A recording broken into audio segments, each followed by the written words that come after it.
관광객들이 진짜 많이 늘고 있습니다. 그래서 관광색 상권 있잖아요. 명동이라든가 홍대라든가 성수라든가 이런 상권들은 잘 나가고 있습니다. 특히 말입니다.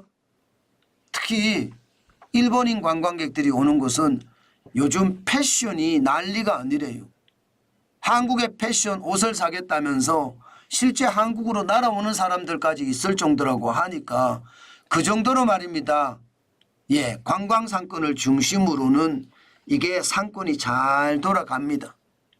그런데 아직까지 중국인은 2019년을 회복하지 못했습니다. 1월에서 5월까지 기준으로 봤을 때 2019년에 중국인은 232만 7천 명이 왔거든요. 지금 현재는 182만 2천 명, 78.3% 수준입니다. 일본도 비슷합니다. 중국보다는 높습니다. 예, 2019년 1월에서 5월까지 137만 1천 명이었거든요.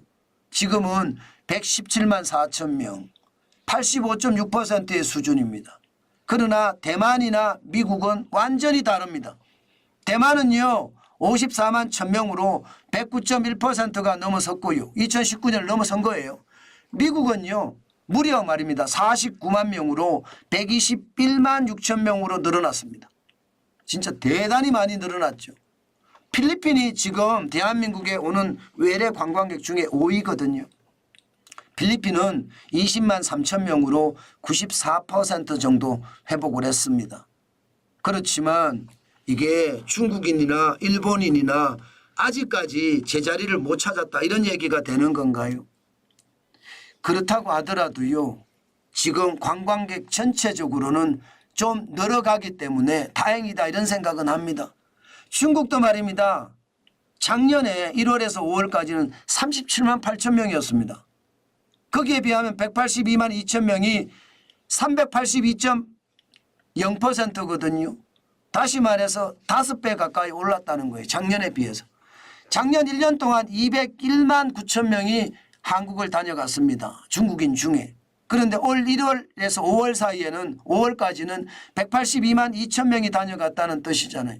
뭔가 적지만 달라진다. 그죠? 적지만 달라진다. 지금 이대로라면 지금 5월이잖아요. 5월이니까 2017년 416만 9천 명까지 올라갔으면 좋겠다 이렇게 이야기합니다. 올라갔으면 좋겠다. 아무래도 가능성이 좀 높죠. 2017년 수준 예, 한 400만 명 수준으로 올라간다. 그러면 여러분 예, 관광객들이 많이 오는 상권에는 제가 창업을 하는 것도 괜찮다. 옛날부터 이야기했습니다. 관광상권을 중심으로 창업을 먼저 하는 게 좋겠다. 지금은 많이 올랐더라고요. 지금은 많이 올라서 창업하는 게 좀 어렵기는 하지만 그래도 경제가 우리나라에서 돌아가는 곳은 그것뿐입니다. 여러분 알다시피 내수가 장난이 아니잖아요. 서울의 상권 중에 골목 상권들 얼마나 어렵습니까? 지역으로 가보면 지역에는 대상권이라고 이야기하는 부산이나 광주나 대구나 여기도 마찬가지로 다 어렵습니다. 그렇게 생각을 하면 서울의 골목상권, 수도권의 골목상권과 지역상권들이 계속 침체하고 있는 와중이잖아요.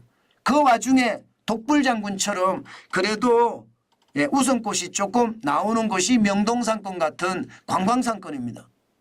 관광상권은 아직 홍대가 과거만큼은 안 된다고 하지만 뭐 합정이나 이런 쪽은 또 과거만큼 올라갔다고 하거든요. 성수는 과거보다 훨씬 더 많이 올라갔고요. 관광객들이 몰려도 이렇게까지 몰리나 할 정도로 성수동은 많이 온다고 합니다. 그러니까 좋아지는 거죠. 저는 앞으로도 말입니다. 관광객을 어떻게 활용할 것인가 이 문제가 우리 내수를 살릴 수 있는 큰 힘이 되지 않을까 저는 그런 생각을 합니다.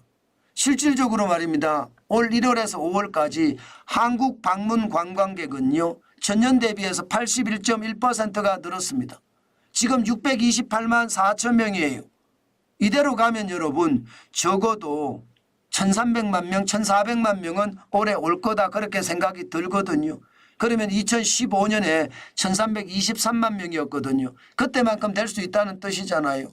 올해 관광객 목표가 지금 문화체육관광부에서는 2천만 명을 잡고 있는데 저는 수가 중요하다고 생각하지는 않습니다. 진짜 중요한 것은 수가 아니라 질이거든요. 돈을 얼마나 쓸 수 있는 사람들이 많이 오느냐의 문제입니다. 돈을 많이 쓰는 사람들이 많이 오면 아무래도 좋아질 수밖에요. 굉장히 좋아질 수밖에요. 과거에 중국인들은 그렇게 썼다고 하잖아요. 한국에 와서 면세점 같은 명품관에 들어가서 여기서부터 여기까지 주세요. 이렇게 샀다고 하잖아요. 그런 어마어마한 과시형 소비는 지금은 없어졌다는 뜻입니다. 그렇다고 하더라도 이게 상품 개발에 좀 더 신경을 쓴다면 더 좋아질 겁니다. 우리 상품 개발이라는 게 여러분 솔직히 진짜 관광상품은 쪼잔합니다. 어느 정도인지 아세요? 관광상품 우리나라 최고의 관광상품이 여러분 뭐라고 생각하세요? 1번이 말입니다. 1번이 고궁방문이에요. 다시 말해서 경복궁을 가든지 덕수궁을 가든지 창덕궁을 가든지 고궁을 가는 거라는 거예요. 그런데 사실 고궁 가보시면 볼 거 그렇게 많지 없잖아요.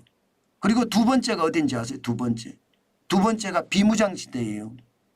38선이 가로막혀서 사실 동족 상잔의 비극의 상징물인데 거기가 관광상품이라는 뜻입니다. 참 빈약하죠. 저는 우리가 가지고 있는 거 굉장히 많거든요. 여러분 저는 왜 K-팝이 전 세계적으로 유행하면서 난리를 치는데 왜 우리에게는 K-팝이 안 만들어지는 건가요? 그게 왜 상품으로 제대로 만들어지지 않나요? 저는 한국관광공사나 문화체육관광부나 솔직히 제대로 일을 못한다고 저는 생각을 해요. 아니 관광상품을 많이 개발하면 돈을 쓴단 말입니다. 돈을 쓰게끔 만들어야지. 고궁 방문해서 무슨 돈을 씁니까? 비무장지대 간다고 해서 무슨 돈을 쓰냐고요. K 컨텐츠를 개발을 하고 K 푸드라는 게 많잖아요. 그죠? K 팝도 있고 K 푸드도 있고 뭐 우리나라에 볼 게 사람들이 와서 관광을 하고 싶은 게 한두 가지가 아닌데 이거 제대로 만들어서 거기에 대응하는 거. 저는 머리 나쁜 사람들이 항상 저지르는 게 저는 그렇게 생각합니다. 바보처럼 자기 욕심만 믿는 거. 자기가 제일 잘났다고 생각하는 거. 저는 그게 아니라고 보거든요. 만인이 좋아하는 걸 찾아서 개발해 주는 게 공인이고 국가 지도자잖아요. 저는 그런 국가 지도자들이 좀 많았으면 좋겠습니다. 지금 내수가 무너진 것을 그래도 살릴 수 있는 힘은 지금 현재까지는 관광밖에 없습니다. 또한 말입니다. 국내 관광도 좀 활성화시킬 필요가 있습니다. 여러분도 알다시피 제주 가느니 일본 간다예요. 그죠? 제주 가느니 동남아 간다예요. 그만큼 말입니다. 제주도 물가 바가지, 식품 바가지, 음식 바가지 이게 질렸다는 뜻이에요. 어디 그뿐입니까? 전국이 비슷비슷합니다. 이게 지방자치단체가 되니까 한탕 해먹고 끝내겠다 이런 생각을 하는지도 모르겠습니다. 저는 제발 관광 시즌에 바가지 하지 마시고 또다시 그 사람들이 내년에도 방문하기를 저는 만들어가는 게 지금 우리 소비를 그나마 살릴 수 있는 게 아닌가 싶습니다. 그게 지금은 가장 중요한 요소다. 그래야만 무너진 우리 내수가 좀 살아나지 않을까. 저는 그런 제안 여러 번 드렸는데 오늘도 드려봅니다. 그만큼 중요하다는 뜻입니다.